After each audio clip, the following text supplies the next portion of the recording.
Do you remember the last time you experienced shortness of breath, shallow breathing, tension in the body, or all of these? Then you experienced the F3 response, otherwise known as fight, flight, freeze, or more commonly known as anxiety. Keep watching so you can learn exactly what happens when anxiety hits, but also so that you can learn how to stay in control rather than be consumed by your anxiety.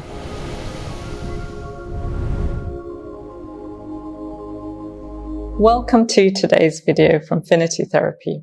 In today's video, I'm going to talk about what anxiety is at the basic level, why it takes over, why we experience anxiety at the most inconvenient of times, the different ways it can manifest, so that means essentially the different anxiety disorders. We'll also give a scenario example of how anxiety can look in one of these disorders. Then I'll talk about how you can minimize your anxiety response and also how we would treat it in therapy. Humans and other animals at the basic level have evolved to survive and procreate. And our brains are thought to be making multiple computations and calculations on a daily basis, every millisecond, because apparently the human brain can think about 70,000 thoughts a day. That's a lot. And of course, much of this is on the unconscious level. And the same could be said about the anxiety response. Sometimes we will feel this sense of dread or fear. And that's because that's what anxiety is. It's at the basic level a physiological and emotional response to fear. It's about us perceiving some sort of threat or danger to ourselves, and the brain telling us that we need to act to survive. That's what it does, which is great. Yes, it's great. But why does it take over? Why does anxiety take over? Well, it has to, because when we perceive a threat to our survival, which is what the brain is always looking out for, we have to act.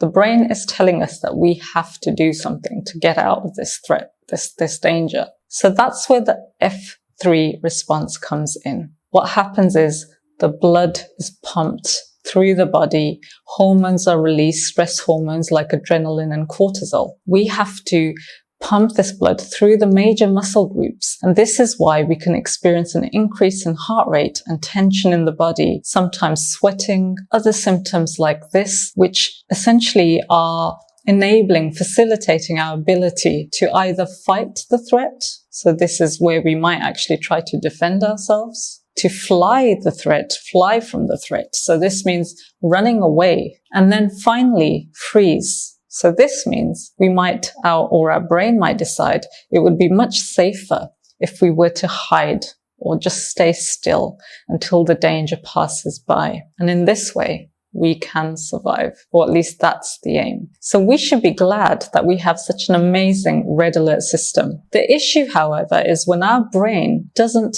or isn't able to differentiate between a perceived threat and an actual life-threatening one. And this is where we can start to feel anxious about things that perhaps don't warrant that level of response and can actually cause problems for us in daily life. So as an example, let's think about someone who's afraid of contamination to such an extent that they feel that if they catch germs, if they touch anything with germs or bacteria, they're gonna catch something and they might die. That's what happens to some people. It can start to feel irrational. It can start to feel like it's indeed about survival. And that's just the conscious part. So what then happens is the anxiety kicks in, the response kicks in, and that person will start to avoid situations and things that might risk contamination and therefore death. That sounds extreme, but it happens to many people. And this can happen in the form of one of the mental health disorders,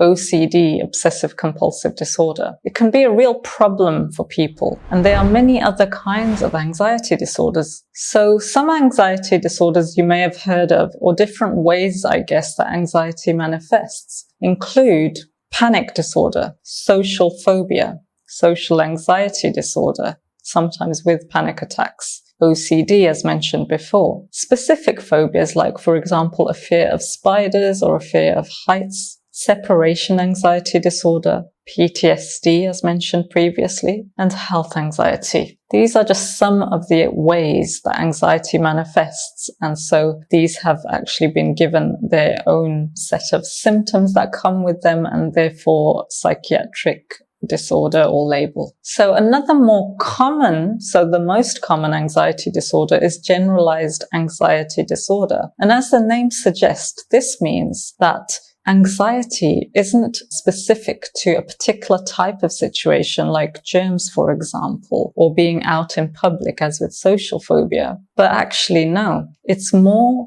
generalized across situations. So you can actually experience anxiety for any number of reasons. Now, I'll give you an example of this as well. Someone at work sitting there at their desk, and suddenly they get a call, an internal call from their manager stating they'd like to see them in their office. Now, someone with generalized anxiety disorder would straight away catastrophize the situation. Their brain would go from 0 to 60 within seconds. They might think that they're underperforming at work, they've done something wrong at work, the boss wasn't happy with their last proposal, any number of negative scenarios. But actually, the boss might just want to get their opinion on something because they value their judgment. We just don't know. But the person with GAD, or generalized anxiety disorder, has suddenly experienced that F3 response. So they might experience some of those symptoms mentioned earlier, but there is no real threat. There's no life-threatening problem here.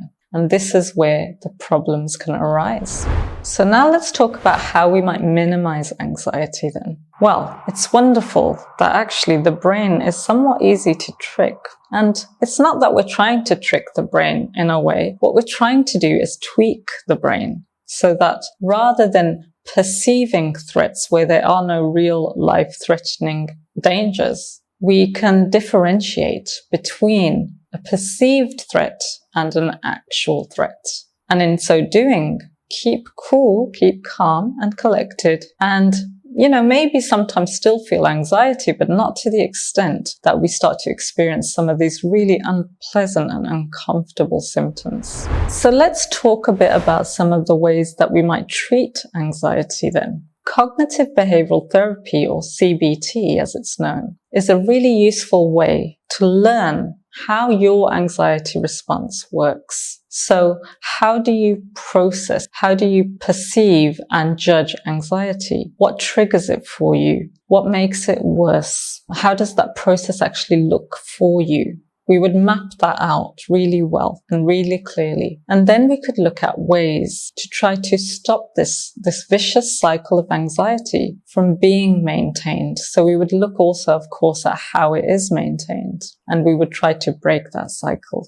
So then rather than having an irrational response to situations, because essentially that's what it is when we perceive a threat that isn't really a threat, it becomes irrational. So what we want to do there is to replace that with a more considered way of viewing a situation. It's a bit more balanced, judged a little bit more rationally. And so we don't then have that cascading chain reaction, that anxiety response that can happen. So then we have instead a more proportionate and helpful response, one that is considered and doesn't leave us feeling out of control. We feel a bit more like we can manage in a situation, we can cope. And of course, there are other ways to work with anxiety. So for example, mindfulness. This is another form of CBT, and it can really help us to stay grounded in the present, sort of soothe ourselves and help us to let that anxiety